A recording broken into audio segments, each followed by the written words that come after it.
I could not believe what I was seeing.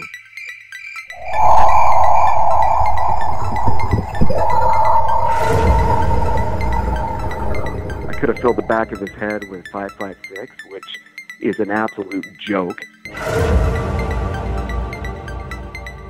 Well, it's not an ape, because if the Sasquatch was an ape, we would already have one. What are these elusive hominids that stalk the wilderness? Your host, two-time witness and field researcher for more than 40 years, William Jevning. Welcome to the mystery.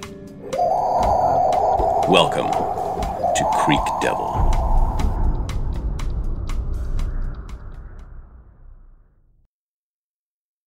Hello, everyone. Welcome to another edition of Creek Devil. We got quite the group today. So we have my cousin David, we got Keith, we have John, Bernie in New Zealand, actually Bjorn, Tracy, Jarrett, Jason, and TW. Did I forget anybody? There's so many, I don't know. I know, I may have forgotten somebody. I don't recall. Will Jevning's on too. Don't forget about Will. Damn, we better cut the call off then. And my wife Bernie is here finally. She just walked in the door, so she jumped on the call. Hello. Okay, hi Bernie. Hi. Oh, I know who we were missing. Hi Bernie. Hello. Jeremy in Australia wasn't able to join us apparently, so. Okay, well, I thought, okay. Oh, Don said he would join us, but he's fixing something to eat because he's fat. Same. Who wants to bet there's a peanut butter sandwiches? Well, he is Mr. Peanut Butter now, you know. When we were up the Navajo, now he's our Navajo friend. Oh, let's see. Stop eating joking. It's more of fried bologna. Right. Well, guys, you know, I just thought we'd start off talking. Just you know, I've been doing some stuff lately with filming for Adam, my friend in Hollywood, and I'm doing a piece on footprints. So I was going through, and footprints are kind of a big deal with the subject of Bigfoot because, you know, you can look at all the different things, all these different, you know, quote unquote cryptids have different attributes, but they don't have the body of evidence in the way of footprints like Bigfoot does. And what I mean by that, and you can go back and look at things like, you know, they've been photographed alone, just photographs for 91 years, right? What did we just lose? 9201.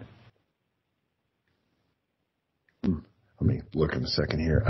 So anyhow, footprints, you know, they're, you know, Green said that they're either real or, let me think. I'm kind of lost on that one. Sorry. They're either real or they're manufactured by, and it couldn't be just an individual. They'd have to be, oh, we lost TW too. They'd have to be, you know, manufactured by an organized effort, right? So I'm not quite sure how you'd get an organized effort. It'd have to be well financed. They'd have to be, you know, all over the world doing it, and you have to ask the reason what for. So the only other thing that was proposed, that's ever been proposed in terms of, you know, an alternative to real footprints, is somebody faking them with wood feet. And so the piece I was doing on the only person that ever came forward and said they made footprints with wooden feet was Ray Wallace. And I read some stuff about Wallace, you know, doing kind of a workup to that piece for Adam. And come to find out, I used to always think that Wallace was the one that came out and claimed that he did it. And it actually wasn't him. His son made the claim after he passed away in 2002 that his father did the hoaxing with wood feet. And the real big problem with that is, you know, the footprints don't match his wooden carvings. And I have a picture of it somewhere I'm going to use, but he's holding up these wooden feet, and he never carved the wooden feet. His son said a friend of Ray's carved the wooden feet. They were 16-inch human feet. And then he supposedly went out, you know, when Jerry Crew in 1958 had his bulldozer out making roads and found these footprints around his dozer. when I find it kind of funny that, the story didn't come out for 44 years and after that. So if you're going to joke somebody, why wait until after you're dead to come out and say, oh, well, by the way, he made this big joke. Well, nobody ever got the joke. Yeah. Right. And he's not the one that admitted to it. It's his son. So that's not even a direct confession. And there's other particulars like, go ahead. Why wait till 2002 to come out with it too? It's like, it's been forever, Well, that's a good question. Yeah, I mean, it kind of makes you wonder what the whole point of all that was. Well, it's possibly the hoax and things. I mean, I certainly wouldn't put it past him, but, to say that he hoaxed all the footprints is, certainly a ridiculous claim. These things have been cited and footprints have been tracked even back in, 1700s, 1800s, and long before he was ever alive. So, I'm sure he probably did hoax some things, but it's a minority, I'm sure. It is. And, one of the things also, the first photograph, I think or at least the oldest one that I know of, was taken by a guy by the name of Dave Zebo. And I off the top of my head, I think that was Northern California also. It was the line of tracks in snow, right? But that preceded Ray Wallace's supposed claim by 24 years, all by itself. So, and then you have to ask, well, the guy died in 2002, so who's been running around faking all these footprints ever since then? Right. I mean, and here's some other things too. I mean, they measured incorrectly what they were calling stride. And what they meant by stride, and many people still do this, they call it stride. It's the spacing between two consecutive footprints. And usually they'll measure like from the end of a toe to the next heel, and they call that stride. But even that measurement averaged between 40 and 60 inches. So Wallace, who was about 5'9", had a leather strap on the back of these wooden feet. And to me, I've looked at him and, in person and don't think how they could ever have attached themselves to a foot. It'd be wobbly with one leather strap on there.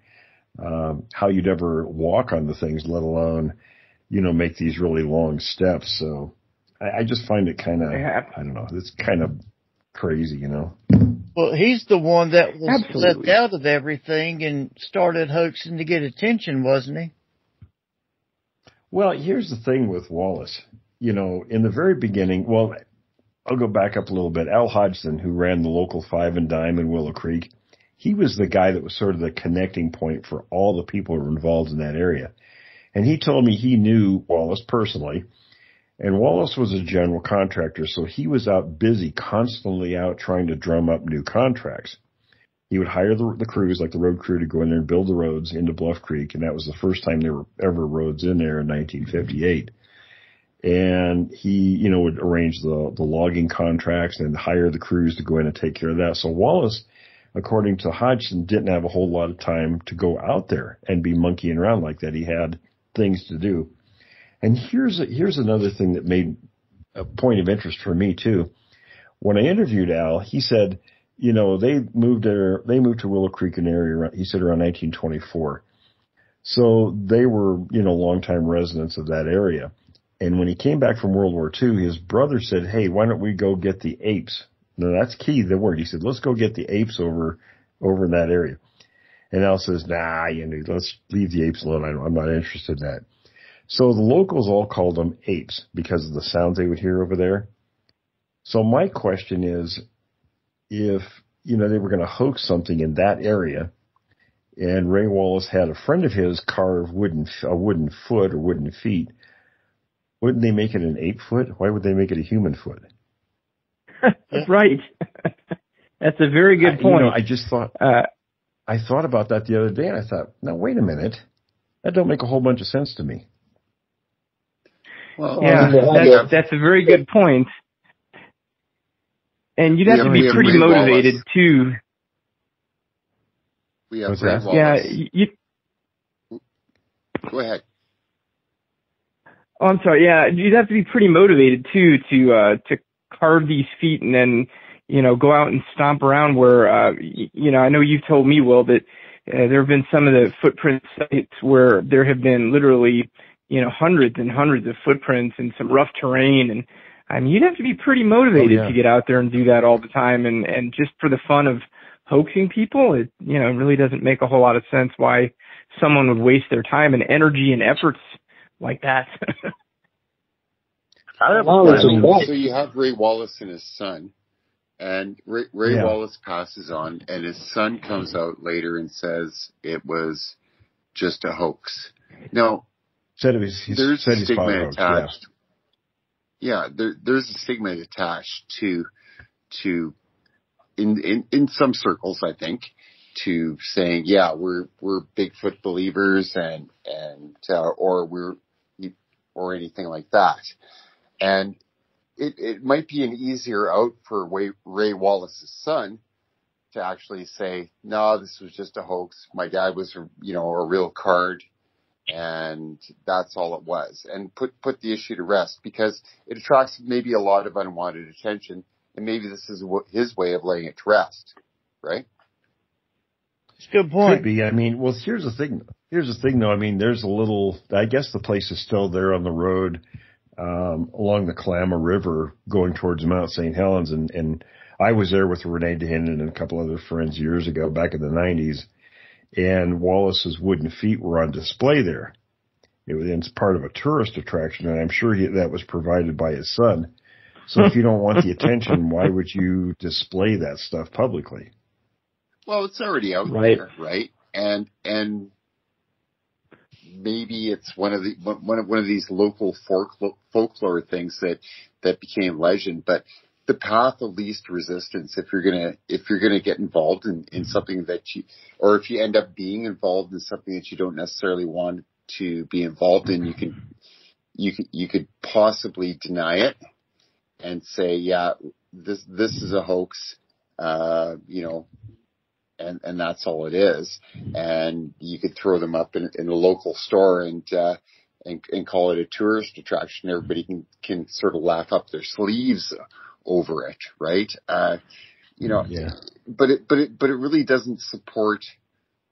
But it really doesn't support any other claims in the area of the local, talk about, the apes and the sounds that they're hearing. This all came from somewhere. Somebody doesn't wake up in the morning not having any knowledge or background of Bigfoot and decide to create, wooden feet and go marching around on a gravel road that was just, created. So to me, it rings true that somebody was perhaps trying to attract attention to it one time, got a whole ton of attention that they didn't want, and now people are backpedaling. That's the sense that I get from that. Well, here's the thing with Wallace. Early on, before Tom Slick come in there and hired Green and DeHinden and Titmus and those guys as part of the Pacific Northwest expedition, Wallace, when he had time, would come in there and was with Titmus and was very interested in the stuff that was going on. I mean, he was a big kind of a contributor with that group. And then when, these guys got hired to do this, he was sort of cut out of the loop. And I think it was more sour grapes than anything later on, because he was excluded from the whole group. Well, and that supports the same hypothesis anyway. To be that interested and want to be that involved, then end up being cut out, and to do something to discredit legitimate research, right? And then this thing all blows up. Yeah, it was, but it kind of goes back, like I said, and I have photographs where somebody put this together. They put Wallace's wooden feet next to the real tracks that were found all throughout that decade, and his wooden feet don't match any of them. So the claim of hoaxing, by wooden feet doesn't really hold up at all. It's a pretty poor excuse. So, so you have to think then, well, the footprints have to be real, at least for the most part out there. They may, like you said, there may be some hoaxing that goes on, but in fact, I saw something today, I got a new copy of the Cripplefoot tracks from Bossburg, northeastern Washington in 1968, and I stained them. Mm-hmm. And the ones I had before were the ones that were Grover Krantz had drawn in the bone structure of the foot. And John, I sent you that one picture of the bone structure. He really, Krantz was not the brightest bulb in the lamp, because there's a couple of protrusions on the side of that foot that he didn't account for in there. And he, what he called in his book, he called it skew foot. And skew foot's a congenital problem, I think, that causes, a foot to bend and everything like that. But you can tell that foot wasn't a skew foot. It had severe trauma to it. And my opinion is it happened when it was I think it happened when it was a juvenile, because the individual had to be cared for while that was healing. Well, that's exactly, it's ironic that you sent me those pictures today, Will, because I was actually working in surgery with a podiatrist today, and I happened to show him those pictures, and I asked his opinion. I said, what do you think about this? And he said that it was definitely a trauma that didn't heal properly. It looked like he'd had multiple fractures. And that's what I see too, is it looks like multiple fractures, didn't heal properly. The creature probably had to compensate weight-wise for it based on the injuries and the way that it healed up. But his opinion was that it was not a skew foot at all. And he's an expert in feet, so I believe what he's telling me. Yeah, absolutely. And like I said, my gut tells me it was probably a juvenile, because an adult Sasquatch could probably fight off, a bear or any other predator pretty easily. But a juvenile, might have had a real time with a bear or a mountain lion or even a wolf or two, and, until the adults could get to it in that foot. Because one of the toes is partially missing, and the toes are all screwed up. Absolutely. And you can tell it had been fractured multiple places. And as a juvenile, adolescent human beings and adolescent primates, the bones are actually, they're made of more collagen when they're juvenile, and so they have what they call green stick fractures, where the bone will fracture and they're more pliable and flexible. And so they can heal up in ways that make them look very deformed. Whereas, if an adult had that same break, it would be a completely different looking type of injury to the foot. So, that does, the way that the toe in particular is bent off to the side, the fourth toe, and also I think it's the second toe in the picture, they look like green stick fractures, and it looks like there was a major trauma to the heel. Or, if you subscribe to the theory of, what the mid-tarsal break or whatever, if you believe that that's in fact what they have, it looks like there was another break somewhere down in that area, but certainly to near the heel of the foot. And they didn't heal properly, but the creature was obviously, like you say, a juvenile when it happened, and then was able to compensate for it as it grew up and grew older. The injuries just kind of healed that way, and then that's the way it moved around. Yeah, the story behind it, when it was the people who found it, was actually a local who found the tracks, and then Rene DeHinden, Grover Krantz, and Ivan Marks were working together in that area based on some previous stuff that had been going on there, but they found these tracks one day. So those three guys were the ones that went out and did the documentation of the prints.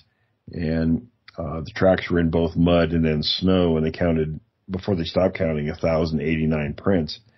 So, Krantz and he was thinking, well, maybe the creature was, because of that, bad foot, maybe it was, living off human garbage, and DeHinden basically said, nope, that don't make any sense at all. He didn't buy it. And I'm not really either. I mean, the thing was probably quite capable at that point of getting its own food. We hear about stories of things going through garbage all the time. I mean, it's just an easy mark to dig through garbage. It would be very difficult to try and hoax a wooden footprint that looks like that as well. I mean, I'm sure if you really wanted to and you were creative enough, you could figure out a way to, make a wooden footprint that looks like that and walk around with it. 1,089 steps be kind of crazy to do it, but it really would be hard to hoax that with a wooden footprint. You'd have to know anatomy pretty well to do that. Yeah. Well, you would. And this was 1969. Not only that, you have to figure out how to do double ridges too, because if you remember, there's a lot of double ridges that have been found within footprints as well. And if I think it was actually found out through a detective, like an old retired detective that figured it out through a sheriff's department. Yeah, there was a guy in Texas that was working that stuff for a while. Bernie, Bjorn, I don't know. About Jimmy Chilcutt? Yeah. I should have sent these pictures out before we started talking, but. Yeah, I'd like to put my 2 cents worth in. I mean, I'm no doctor. Go ahead, Tracy. I have broken each foot 3 times, and to me that looks like it may be a crushing type injury, like something fell on its foot. I mean, just throwing that out there for you guys. What do you think? It's possible. It looks to me, it's hard to say what it is just by looking at a footprint. It's always possible, but a crushing injury, it probably wouldn't have healed that way. Just in my personal opinion, I'm not an expert in feet myself, but if it was a crushing injury, it would have different kinds of characteristics, and I think that what it looks like to me is it might have been a falling injury, perhaps, or somehow it just jumped out of a tree or fell off a ledge and landed funny on its foot, or as like Will said, it could have been into some kind of a tussle with a large animal like a bear and had its foot injured. But to me, it looks like a falling injury, as if it had jumped down or fallen off of something and landed funny on the foot and then had those multiple fractures. But it's hard to say just by looking at the footprint. And the reason I say that. Oh, go ahead, Will. No, I was just going to say that the juveniles, they do a lot of climbing on stuff, so it's very possible. Yeah. Well, the reason I was thinking that and when I was looking at that is because one of the times I broke my foot, it was a crushing injury. Something heavy fell on my foot, and it broke all 5 of the tarsal bones. Oh, Tracy, that's bad. That's bad. Yeah. And my left foot is wider than my right foot now because of that. Mm-hmm. Significantly wider. I mean, I have to buy, when I buy shoes, I have to buy a pair of shoes that's a size too big for one foot, and they're about a half size too small for, my bad foot. So, but yeah, just the way it's spread out like that. And, the doctor said, we can go in there and try to work. No, that's all right. Never mind. I'll live with it, but, that was my thought process behind that. The fact that they're constantly moving around and on their feet. I mean, they don't wear casts like we do. They don't use crutches to let the foot heal. They're constantly moving around and having to use it. And those 2 lumps on the side, to me, that looks like 2 hematomas that calcified. And usually the way you get a hematoma is if you get like a crush, some type of crushing. Well, I guess the bottom line it's hard to say. I mean, they certainly could be. Yeah. It's virtually impossible to hoax something like that. Yeah. So you either have hoaxes on one side or it's real creatures on the other.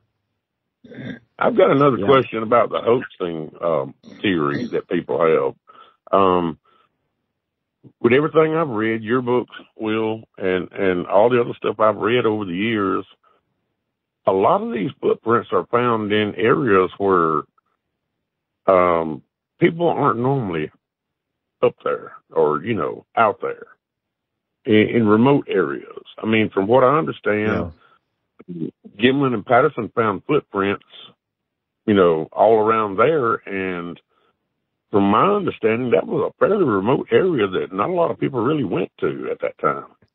That was a very remote area. And actually, the tracks that were found, like there's a set of 17-inch prints I have copies of from that area from 63 or 64. And they were found by a local guy, and he told Roger Patterson about them. Patterson went and cast several of them, but, yeah, they found lots of prints, and in those days, that was a very remote area. In fact, like I said, 1958, that's when they first started punching roads into that area. They didn't exist in there prior to that. Why would someone go to the trouble of making, fake feet like that, and then going to somewhere where nobody will ever see them and making footprints? Right. And a lot of them. Well, and like Will said, 1,089 steps. Oh. I mean, come on. Well, there was one time too. I didn't mention yet that Dehinnon and Green got called by Al Hodgson because the road building crews had found a bunch of tracks on this road, and it took those guys, from British Columbia, from Vancouver, it takes 2-3 days to get down to the Bluff Creek area. So the road crews aren't going to stop. They're not going to stop working, right, while they're waiting for these guys to come and look at footprints. They're going to keep building the road. That's their money. So by the time they did get there, the road crews pointed to where the tracks went off the road. So they followed these tracks, and Renee told me they counted 996 prints in that rough terrain that the road crews didn't destroy. So imagine how many thousands of prints there were. Wasn't there also Jared, go ahead. Wasn't there also variation? I think it was you that actually said this, that there was like smaller prints. Like, why would you make small and large wooden prints to go out and, like they said, in the middle of nowhere, where nobody's going to look at it, and who's going to bring their child out there to be like, oh yeah, stamp your foot in the dirt real quick, Right. Oh yeah, it wouldn't make any sense. And you're going to go into country that's rattlesnake infested and stuff like that too. Well, and another good question is this, which is the inverse. Is we found some prints that have obvious injuries to the foot. Well, why don't we find more prints like this where there are creatures that have injuries to their feet? And obviously nature's wild, and there's a lot of things that can happen. And I think maybe the answer is that when you have injuries like that as an animal, you're usually consumed. You don't live very long. So yeah, you wouldn't find the prints because they don't usually survive. And this is one of those rare cases where, it did. So you guys were on when we talked to I don't remember where Go ahead, Tracy. I was going to say, I don't remember where I saw this. Here. I don't remember where I saw this, but there was, it had to be in a book because there were photographs of the casts of a set of tracks. And the left foot, showed an injury like between the toes, like the last two toes on the left foot had a significant gap between them, and the foot was wider looking at that point. But and the right foot looked, well, I guess normal is the right word. I'm not sure what normal is on this subject, But I saw that somewhere, and they were talking about how the left foot looked like it might have been injured before. Mm-hmm. Yeah, you should expect stuff like that. Yeah, I mean, imagine walking through your living room on a dark night and meeting your coffee table leg. I've done that one time. 2 toes go one way, 3 toes try to go the other way, and it really hurts. I mean, I could see something like that happening in the woods. Oh yeah, I did it recently.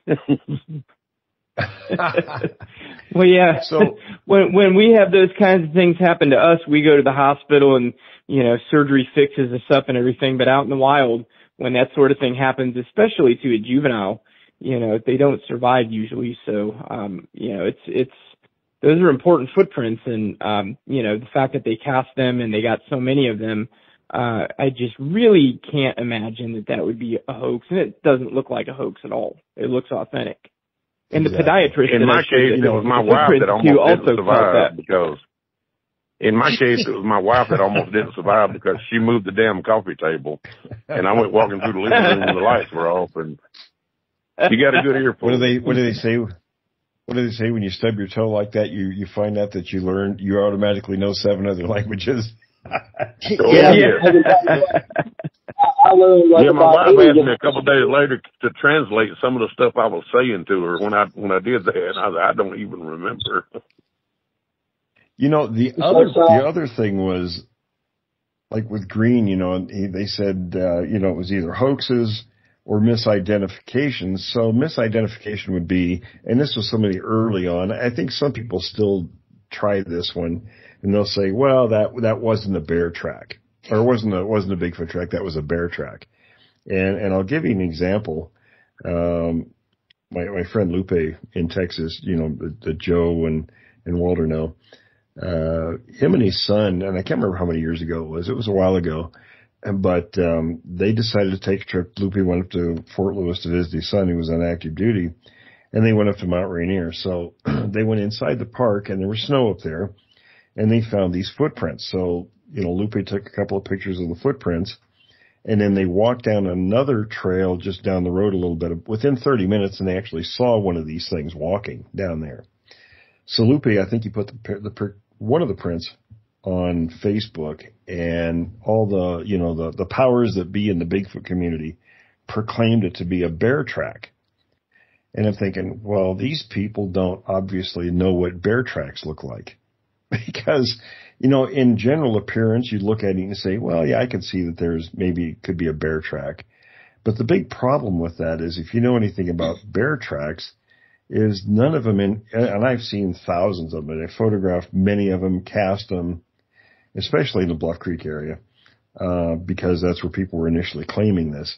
But bear tracks are no more than about 10 or 12 inches apart in a line of tracks. Never. And I can show example after example after example of this. And it kind of shoots down. When you look at his picture, I'm thinking, well, around the picture, where are the other footprints? If that's a bear track, where are the other tracks? And Lupe and his son would have known what a line of bear tracks looked like.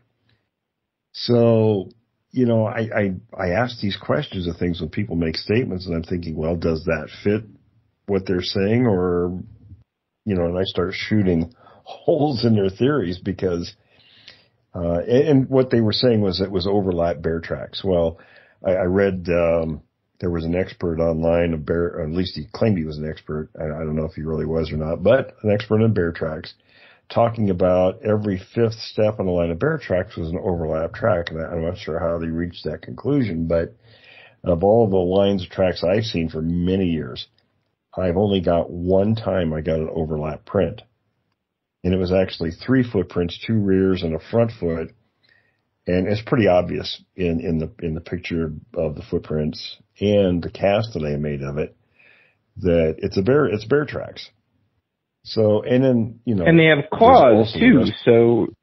They have claws. And there's also the rest of the line of tracks, not just that one impression. There was the whole line of footprints. So if you were out in the woods and you saw something like that, I mean, unless you were kind of like Grover Cranston, not the brightest bulb in the lamp, you wouldn't jump to the conclusion and say, oh my God, that's a Bigfoot track, when there's 100 other bear tracks before and after that print. Right. Right, exactly. Well, they're not going to exactly have them overlapping every single track. That's exactly what I think too is how can you say that? If you found one individual footprint, you could possibly say, okay, well maybe it's a bear track overlapping, but when you've got hundreds and hundreds of them, they're not going to overlap the same way every time. That's just ridiculous. I mean, that's harder to believe than anything else to me. 99.9% of these researchers, they can't tell the difference between any type of animal track, nor can they tell the difference between what might be a Sasquatch and regular animal sounds when they're out in the woods at night. They get it wrong every time. Well, and that's part of it too. I've heard people say, oh, well, no, they mistook those for elk tracks, or they mistook them for deer tracks or mountain lion tracks. Well, I've gone out and cast every one of those, and when you lay them all together, it just doesn't, you would not mistake those things. You just wouldn't. You wouldn't say it with an elk track. No. They look basically like a cow track, oh, that's a Bigfoot track. What are you, nuts? Right. I can see it if they're talking about snow, tracks in snow, I can see why somebody might do that, because we recently, about 4 weeks ago, had a pretty bad snowstorm down here. We got like 4 inches, which is really unusual. But we have a stray cat that we feed. He just shows up, and eats, and he goes about his business. And I saw his tracks the day it was snowing. I saw where he had walked across the yard. A couple of days later, the sun's out and the snow's melting a little bit. Those tracks look like massive, like tiger tracks. They were huge. Oh, sure. But they still had the shape of, the because of the melt, I thought it was really odd, but I could see how somebody could say that about in snow, but in mud or dirt, come on now. Yeah, you're not gonna happen in mud or dirt, and that's where we get a lot of these prints from. So, people that they were just trying to explain these things away. So, I was thinking, since we have Bernie and Bjorn on here in New Zealand, Bjorn had some interesting experiences. Bjorn, you want to tell the crew here what you experienced? I know you told us, but these guys haven't heard. Oh, shoot, it'll probably take a whole half hour to say the whole story again. That's all right. That's okay. That's what we're here for. Well, the short and sweet version of it was went hunting for boar, took a big old dog up a hiking trek that I really didn't think there'd be anything, because, I'm familiar with the show. I didn't think I'd run into anything. Spend an hour going up and down these hills until I finally find a spot to rest. And a little while after I sat down, and I got the pup on the lead, because I had to leash him because he kept trying to return us back to the car. And a little while after I sat down, I heard a big whoop kind of noise, like it was just a loud whoop. And it wasn't too far away that I felt like I'd be super comfortable with, it wasn't so quiet that it was background noise, but it wasn't so close that I knew it was right next to me. And so it took a little while to process it. And then probably less than a minute later, this noise was coming from the direction of the trail where I came from, just a bit up the mountain in the path. And then, in less than a minute later after the first noise, I heard the exact same kind of noise, at pretty much the exact same volume, so a similar distance, but this time coming from where the trail was taking me, so up the mountain. And then, in an even shorter time between the first and second noises, I heard a response coming from the exact first direction. So this was 3 noises, but going back and forth, where the first direction of the noise made it the first time and the last time. So I was in the middle of these things, and as soon as I heard the second noise, I was much more alert. And then because it was such a short distance between the second and third noise, I was like, okay, I'm getting out of here. I know what makes those kind of noises.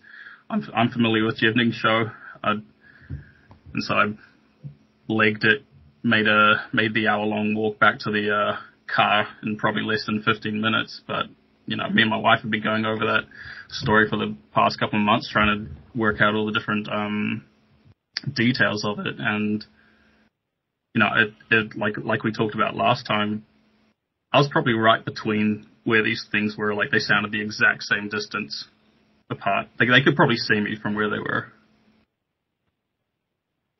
Yeah, that's. I have a question. I have a question for you. Yep. Did you notice any change in the environment, like animal sounds? Crickets, birds. Did it go silent when that happened? I mean, I was trying to. I was asking my wife just that the other day if she remembered me saying anything like that, but I didn't notice any difference. Like, it was already really quiet all the way that while we were out there. It was like barely any background noise. If there were birds, it was really faint, and it didn't go like dead silent, like anything that I would notice. But me and my wife had a bit of a rough morning. We ended up getting there quite late, so I wasn't exactly super focused, but I didn't notice anything abnormal, like, the woods went silent and I felt some sixth sense inside me. It was just, I just heard the noises and it felt quite fine, and then And when I started hearing all of them, then it was like, okay, no, I don't feel fine now. But I didn't feel anything external other than that. What was the terrain like? Was the terrain like thick woods, or an open area? This was a very thick mountain forested area. Kind of like it was effectively a hiking trek in the middle of it's got rural area all around it with like farms, but it was a really small little forest that's probably not even 2 kilometers on either side before you hit the highways. So I really thought it wasn't going to be anything exciting. I was there looking for boar that I could see in the past. And then William said last time that, it's possible that I interrupted a hunt, and it's like, I think they interrupted mine as well. But yeah, it was all right. I hate when that happens.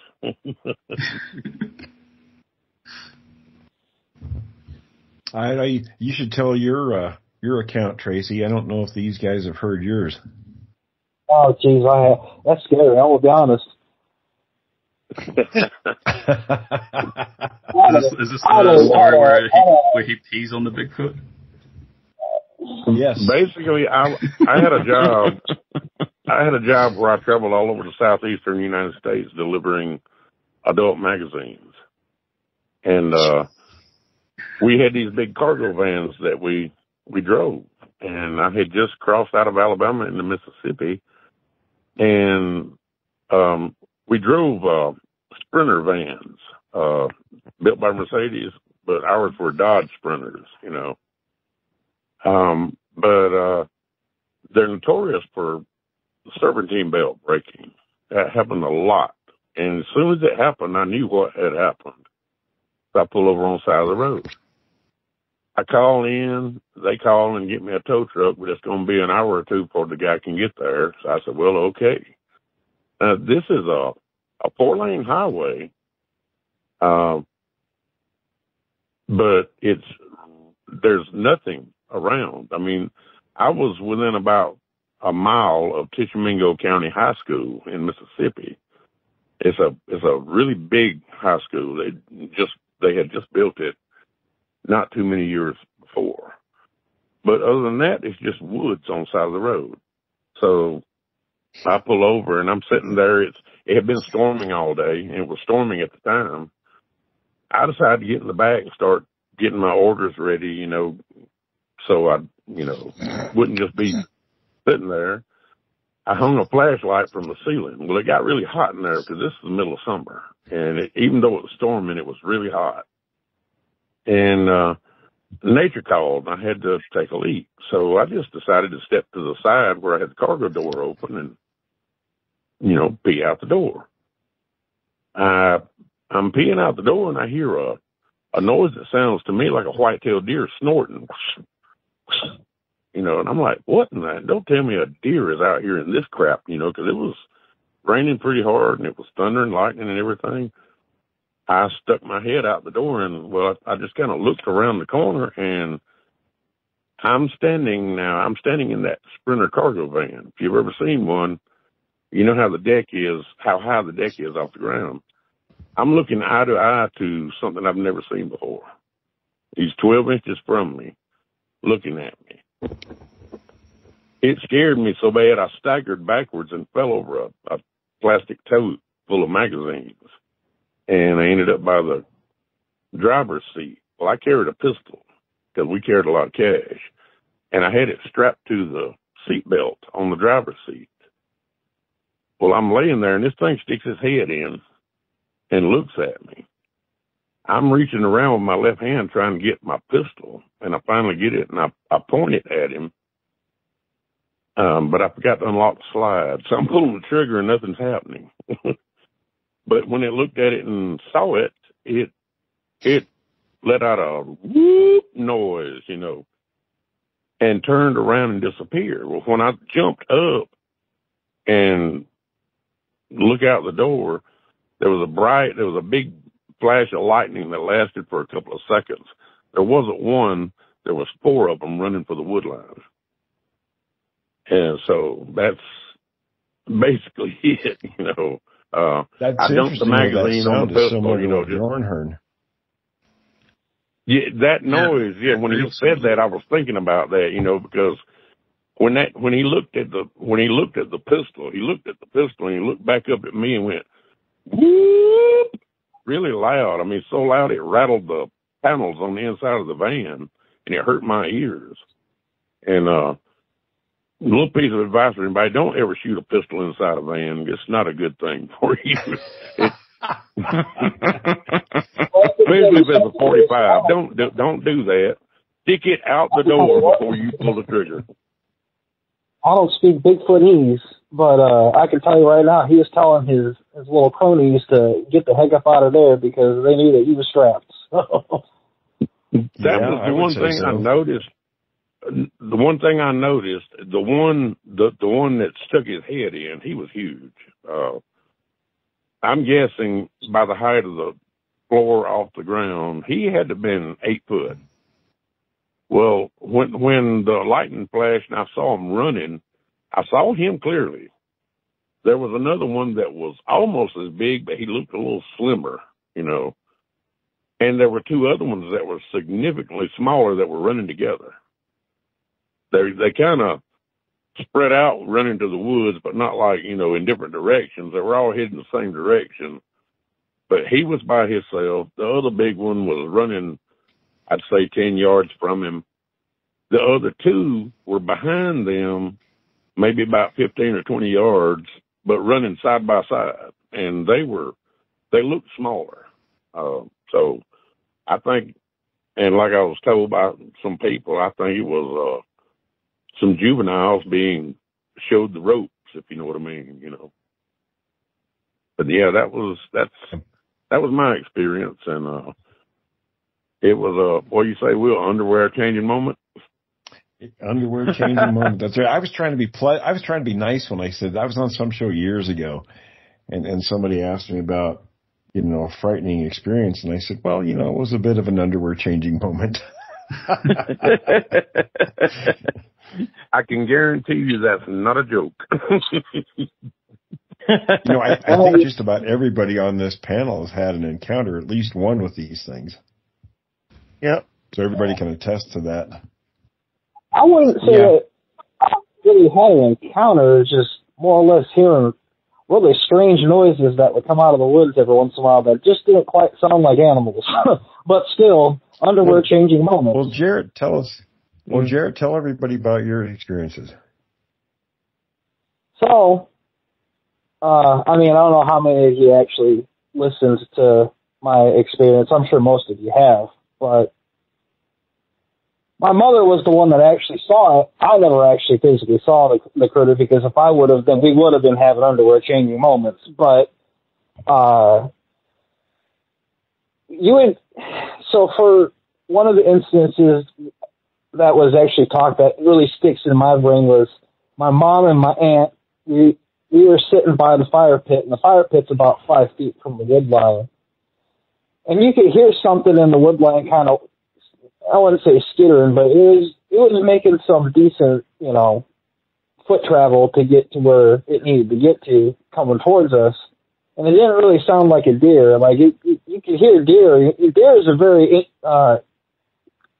it's a very, how would you say, you can identify a deer walking through it, because you can hear not just one, you know, set of, you know, feet traveling, you can hear another set. This was definitely for sure bipedal. It sounded like something was shuffling through the leaf litter with its feet, like it was trying to be stealthy, but it wasn't really being stealthy. And I looked at my mom, and my mom looked at me, and I looked at my aunt, and I said, well, I'm going inside. And they kind of like sit there, and I started making my path going faster, and my mom had more of the story that she explained, where she just sat there, and it was quiet. Like, whatever it was must have seen that I got up and stopped. And they didn't stay very much after that. And I'll tell you what, that was probably one of the scary moments that I was out there, because it was so close to we were so close to the wood line. Hey, at any time that thing could have popped out and got us if it really wanted to. There ain't nothing I could have done about it. And of course, my mom seen it, and That was early in the morning. Actually, I think it was probably about a year and a half after that one incident that I just talked about. And, of course, we had a 148-pound German Shepherd who was a big dog. And he would have gone toe-to-toe with a grizzly bear if he had a chance. But whatever this thing was that was behind a tree, he looked in its direction, kind of acknowledged it, and said, okay, I'm going inside. I don't want to be out here anymore. So he went inside, and my mom actually seen it leaning out from behind the tree looking at her. Now, I thought I saw the face, but from what she said, she didn't see the face. She only saw the outline of the critter. And regardless, I went out there not too long after that, and I did a measuring tape just to kind of confirm whatever it was what it was. And it was about 8 foot off the feet, or off of where I was, off my shoulder. It was an extra 3 feet above my shoulder that this thing's head was, where it was peeking out, looking at it. I said, I don't know anything else that's 8 foot tall that stands out here and peeks behind trees. There ain't no lumberjack out here that can do that. So that's no. That's my incident is, so. Well, John, I think you're the one who hasn't really had a platform yet here. You want to talk about your experience? Let's start with the eggs. Yeah, there's the eggs. Yeah, David's favorite is the eggs. I had several different experiences. The one David's referring to is when I was being a little bit of a juvenile delinquent at 15-year-old back in the 80s, and Buddy and I were out late at night, just kind of not doing anything real bad, but we were egging some neighbors' houses, and there was a ravine that went down, and they had a couple of Doberman pinschers in the backyard, and yeah, there was this ravine that went down back into some woods, and there was a creek that ran through there, and we just, it was about 4 a.m. We started chucking eggs. And obviously we weren't the best, throwing eggs because they missed the house, and apparently they went over the side of the ravine and hit something down at the bottom, and it screamed at us. And, it was a scream that's unlike anything I've ever heard in my life. And, I'm a trained vocalist. I study the voice, and, both with my anesthesia degree and also, as a singer. And, the spectral fingerprint that this scream was just something a human could never make, and it had a powerful set of lungs, very high pitched and shrill. It made the hair on the back of our neck stand up, and it seemed like it was, back at the time, it seemed like it was 30 or 45 seconds. It was just held out for a very long time. But in reality, it probably was shorter than that. It just, it seemed like it was a long time. And really high pitch, very pure sound, and very angry sounding. So, David's theory is that we hit it with the eggs. But we were so frightened. We're gonna have to make a list up here of do's and don'ts with Bigfoot.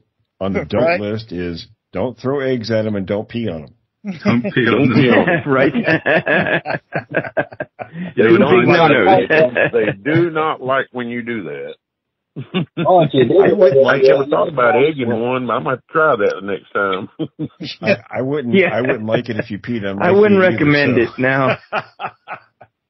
Yeah, no, I think the scarier. When I went up that trail, I actually remembered I peed at least 3 different times going up there. I had drunk so much milk the night before. Oh, you were marking your territory and you took them off. That's what's wrong. Yeah. Maybe if I didn't do that, they wouldn't have made any noise at me. I told him if you'd have gone up the trail a little further, they'd have started throwing stuff at you. Just hope it's rocks and not well, feces. Right. And you might have got a chance to pee on one. I tell you what, if it's going to throw stuff at me, I throw stuff back. My mom's taught me that if you're going to defend yourself to equal right, John Wayne taught you that. You shoot back, so. I was kind of worried about he was going to do that to me, but I had other thoughts going on in my head while I'm laying in the floor back here. You had multiple problems going on, Tracy.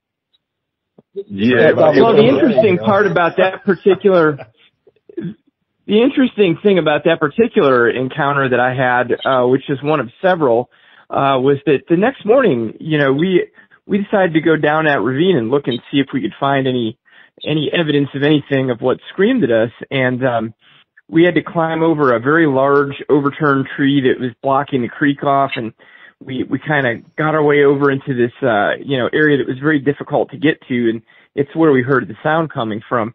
And there were just loads of footprints, in the mud on the bank, and we measured them, and they were all about 17 inches long by about, right around 8 inches, maybe 8.5 inches wide, and they were just all over the place. And then they of course went down, probably about a couple hundred feet down this bank and then up a ledge back into the woods. And, boy, I'll tell you what, I wish I was older when I had this experience, because I would have most certainly taken pictures. Well, we didn't have cell phones back then, but I would have taken pictures and cast, footprints, and I could have had possibly some very good evidence. But we just measured them. We looked at them and we kind of decided we didn't really want to follow the footprints. we decided to leave well enough alone. We kind of knew what did it at that point. Well, you were smarter than we were teenagers, so we followed and tried to catch up, and then what happened? you followed and tried to catch up, and then you caught up with them, didn't you? Thankfully, we lost the. Huh? Didn't you catch up with them? Trail, but no, we didn't. But it's probably a good thing for us we didn't. No. Well, I was going to say the more frightening experience for me was the one where, something was stalking us in a tent at night and on 2 feet, and it literally grabbed the tent and started dragging us off. My buddy and I were about 11 or 12 years old, and we managed to get the thing to drop the tent, but I mean, it was pulling us off like a little knapsack. And, when we jumped out of the tent and took off running, we caught a glimpse of something that was large and hairy, and, we couldn't make out specific details, but had kind of like that baboon-like appearance. They're terrifying. Absolutely terrifying. We had kind of a similar experience with that. I told you guys about the Clark Ranch thing when we were 18. But, my friend Milo, his theory is that, the friend of ours that was in the tent was more like the Bigfoot, and we just figured he came for a grope. I tell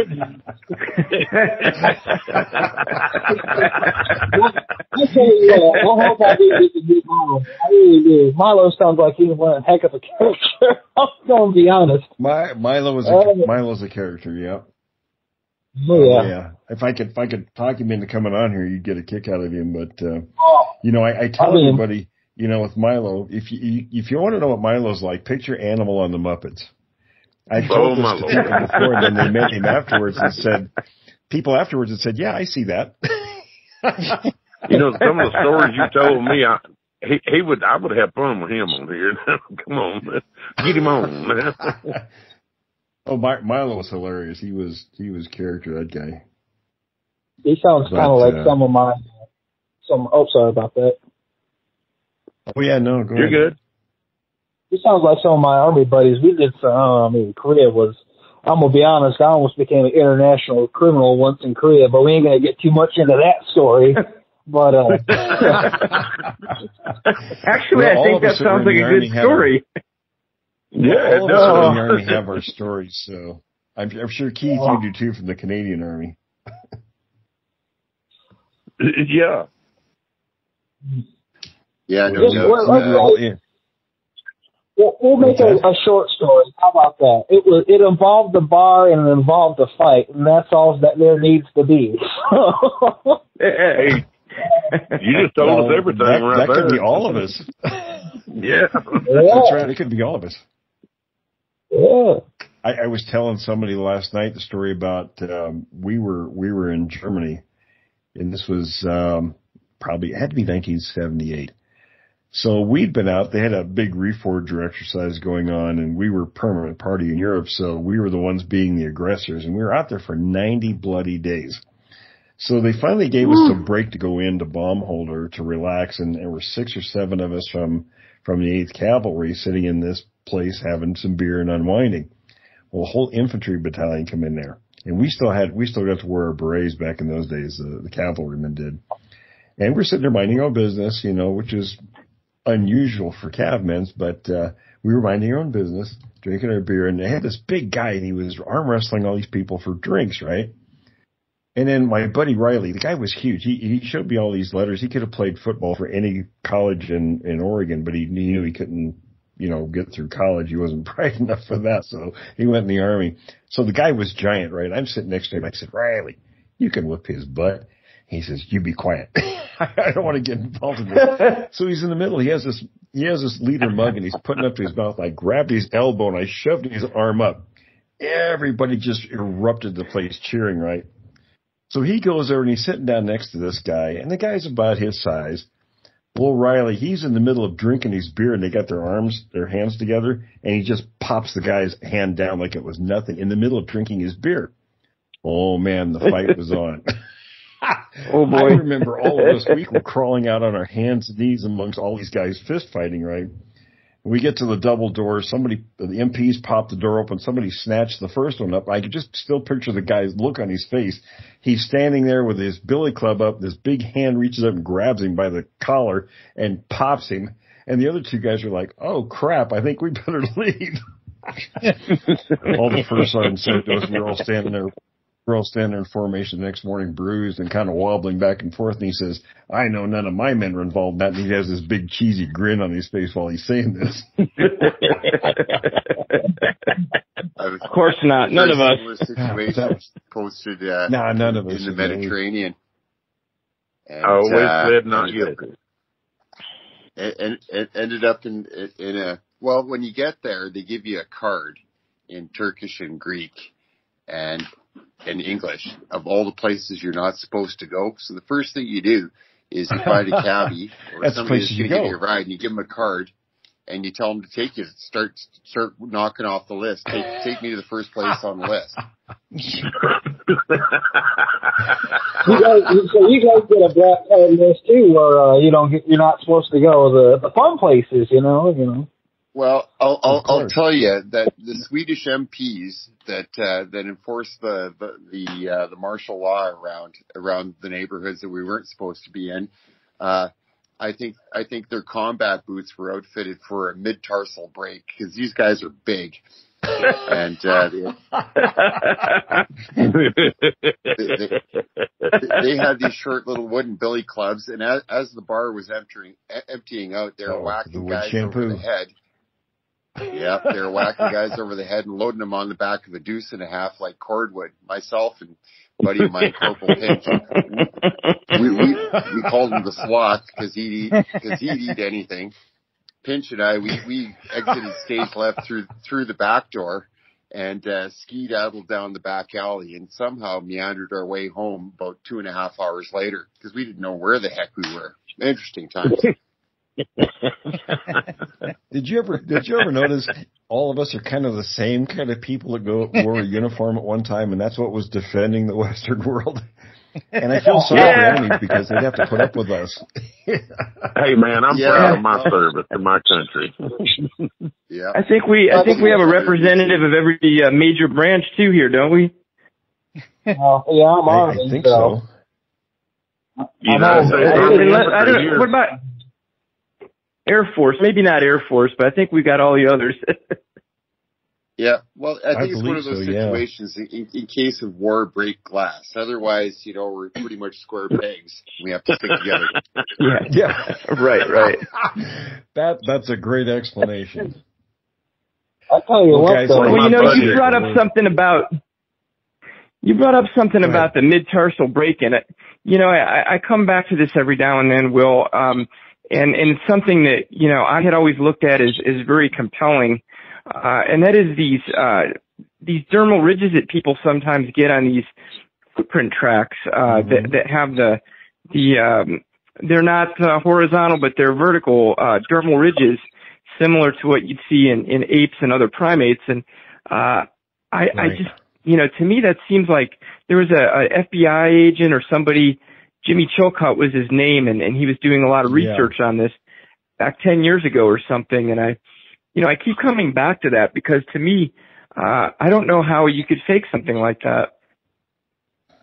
Well, here's the thing. I mean, people from time to time like him would come into this and say, well, and then the Bigfoot community, quote unquote, would say, well, this is the reason why they can't be faked, the tracks. They forget about, the fact that tracks have been photographed for 90 plus years. They forget about things like, they've been documented in books like, and I have a copy of it, David Thompson's narrative. David Thompson was an explorer in the American continent back in the late 1700s, early 1800s.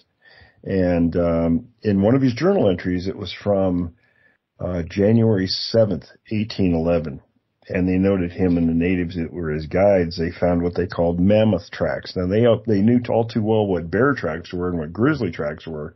They didn't call them that. They called them a mammoth track, and the tracks were 14 inches long, and the natives were scared to death of these things. So that's one of the oldest known records of footprints. So, if you're going to fake something, it's not going to be something that's going to be around that short of time. David Thompson was an interesting man. He was a contractor paid by the Northwest Company, the precursor to the Hudson's Bay Company up in Canada here. Okay, right. And the area that that's referring to is the Rocky Mountain House area. I lived up there for about 6 years. And just adjacent to that area, now I'm not saying one way or another, but an area, Nordegg, is also part of that country that was surveyed by David Thompson, which is, being researched and documented by, what's the chap's name there that it's got some pictures of alleged photos of Bigfoot up in Nordegg. Can't recall his name. You're not talking about Scott. You're not talking about Carpenter, are you? Or Standing? No, Todd Standing. That's it.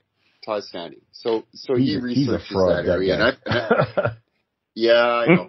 And I have my own feelings about that, and the I'm just going to keep it to myself at this point. Yeah. But, I used to fly fish the Ram River where he explored a lot, and it's a weird area, I guess, but I didn't see any evidence of anything happening there. So you know what, I'll take it or leave it basically where it is. But it's interesting that David Thompson connection that you mentioned, because it's really well documented, and they call it David Thompson country in the area of that Rocky Mountain House, Alberta. If anybody wants to Google that on a map and figure out where that is, it's right along the North Saskatchewan River. It's just interesting, how far back these things were noted. And then even farther back, really, Ivan Sanderson, I've talked about this before in his book, Abominable Snowman Legend Come to Life, that he published in 1961. He had a friend who was a Jewish scholar, and in the 17th chapter of that book, he talks about all the things, and this is from the book of Genesis in the Bible. And the King James Version is just you get very little mention of this kind of stuff, but you go back to the Jewish commentaries, and there are large volumes of this information that they recorded. And what they recorded was when the Jews fled Egypt and were in the desert all those years, they were plagued by these things. And there were two different names. I don't have the book open in front of me, so I can't quote him, but it was very interesting. One of them, it translated into Mighty One of the Hunt, or the Hairy Ones.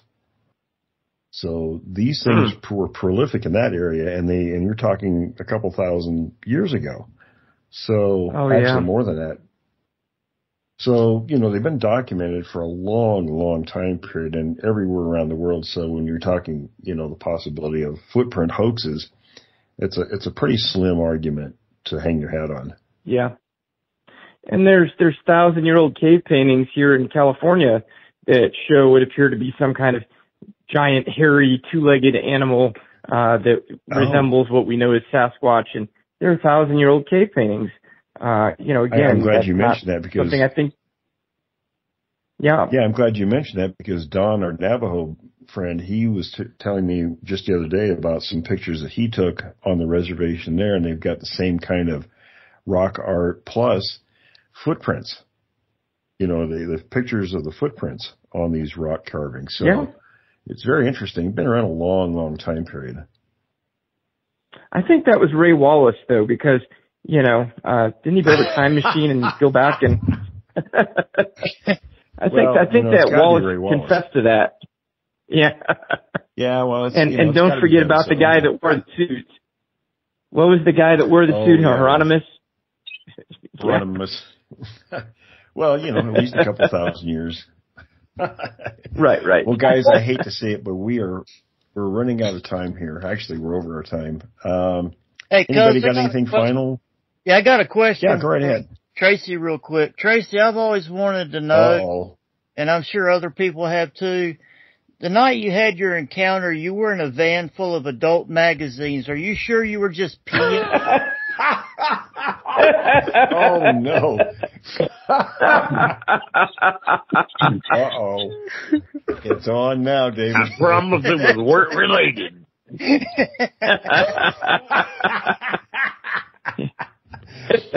You know what, I think we better I can guarantee you that. I was going to say, there's a lot of material there we could get into, but as soon as he said that, I got strangled on my damn coat. Tracy, I love you, brother. I love you too, bud. I'm going to steal that damn lawnmower from you. Bernie, Bjorn, we appreciate you guys joining us for this clown fest we do sometimes. Oh, it's our pleasure. It was very entertaining. And you guys as soon as I heard Dave say my name, I knew I was in for it, so I just got strangled. Yep. Well, you two guys haven't had a chance for a while to go at each other, so they have a lawnmower. He's too damn busy riding around on his lawnmower. See, they have a lawnmower competition,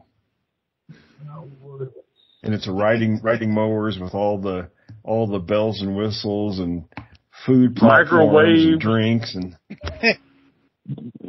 refrigerators and you know it. All right, guys. Listen, we're going to stop here. What's that? I had a real quick question for them because there hasn't been very many questions asked for our New Zealand friends. I actually wanted to know. Go ahead and ask. I actually want to know what your guys' first interaction with Bigfoot or whatever it is that you guys call it in New Zealand. You know how we had what was it, Leonard Nimoy and what the heck is that? That first show that came out. Are you asking if this was if this was our first interaction or what was our first interaction, through media exposure? Yeah, so what was your before this incident? You knew of Bigfoot, correct? Or Yeah. Okay, so that's what I was trying to ask, but I don't know. I'm trying to ask it, but I can't get it out. Yeah. So when you heard the whoop, you knew what it was, is what I'm getting at. I knew what the whoop was because of all the stories from this amazing show, but I knew what Bigfoot was since I was a child, just through media depictions. Both me and my wife grew up in natural suburbia, so we were fairly modern. We didn't live no rural life, but we had stories about this, but just regular media depictions, really. Okay.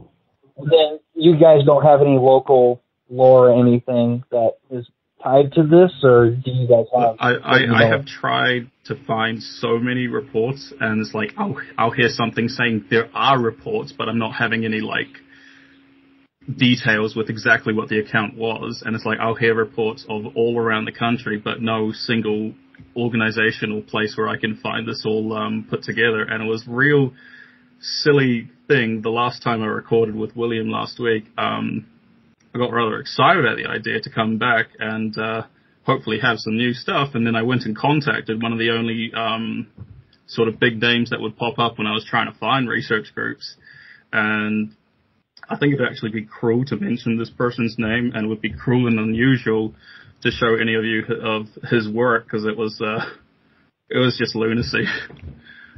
There was a bit of interesting Bigfoot accounts from other witnesses, but the particular person involved, I could not find anything credible there.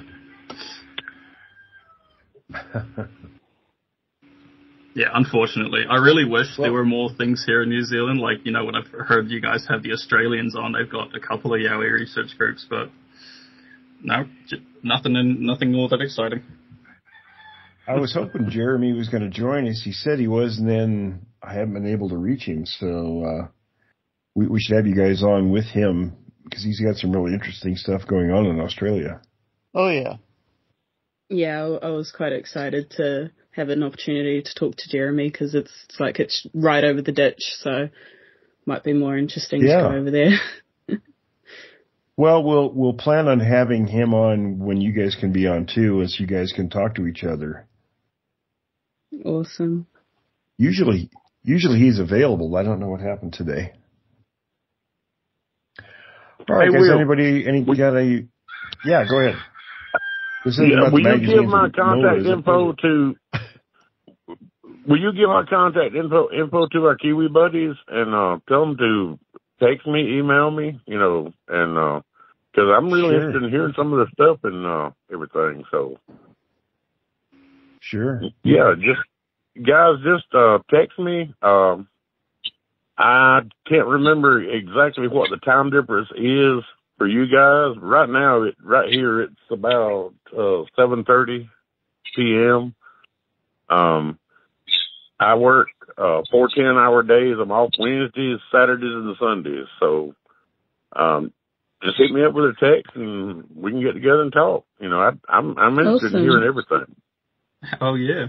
It's only 1:25 p.m. right here, and I'm retired, so I've got plenty of time. Sounds wonderful. Just we'll send them the info and hey, hit me up. Yep, we'll do. Like I said, I don't have any plans this weekend other than fishing. So. Ooh, those are good plans, right. Tracy. What are you fishing for? Catfish. Oh, I'm jealous. If you catch a big one, I want to see pictures. Do you go noodling for the catfish? Do you put your arm down the hole? No, the noodling.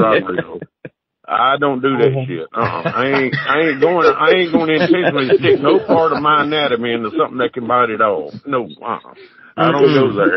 Well, that rolls out the magazines that do that. I know you'll pee on him. That's how he gets them to come. They talked me into going with them one time to do it. And the first time that damn catfish bit down on I ain't going there again. Ooh. I damn near catch anything big, I want to see pictures, Tracy. Out of that catfish mouth. I'm gonna wrap this up, guys. So everybody, thanks for joining us. Thank you, everybody on the panel, for getting on here today. It's been a lot of fun. Thanks for listening to this episode of Creek Devil. If you or anyone you know has had an encounter with these creatures, please contact us at williamjevning@yahoo.com. That's William, Jevning @yahoo.com. All communication is confidential. Join us for another program next week. And until then, keep your eyes open now.